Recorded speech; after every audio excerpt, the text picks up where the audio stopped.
அபிராமி அந்தாதி slokas 51 to 55.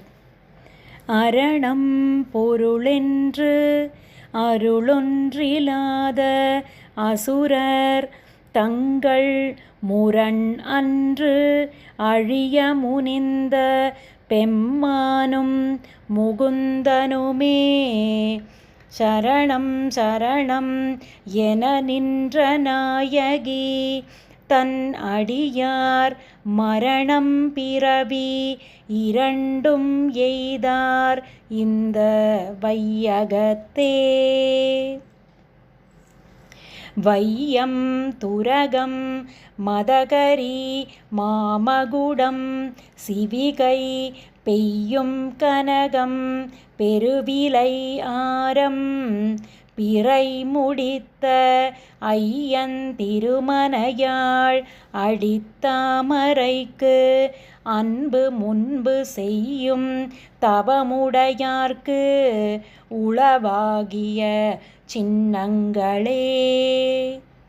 சின்னஞ்சிறிய மருங்கினில் சாத்திய செய்யப்பட்டும் பென்னம் பெரிய முலையும் முத்தாரமும் பிச்சி மொய்த்த கன்னங்கரிய குழலும் கண்மூன்றும் கருத்தில் வைத்து தன்னந்தனி இருப்பார்க்கு இது போலும் தவமில்லையே.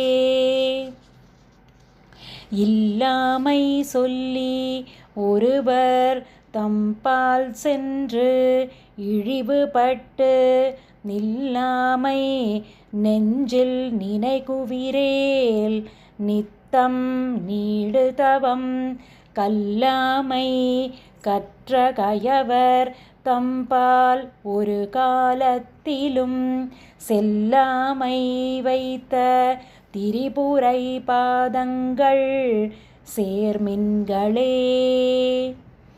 மின்னாயிரம் ஒரு மெய்வடிவாகி விளங்குகின்றது அந்நாள் அகமகிழ் ஆனந்தவல்லி அருமறைக்கு முன்னாய் நடுவெங்குமாய் முடிவாய முதல்வி தன்னை உன்னாது ஒழியினும் உன்னினும் வேண்டுவது ஒன்றில்லையே.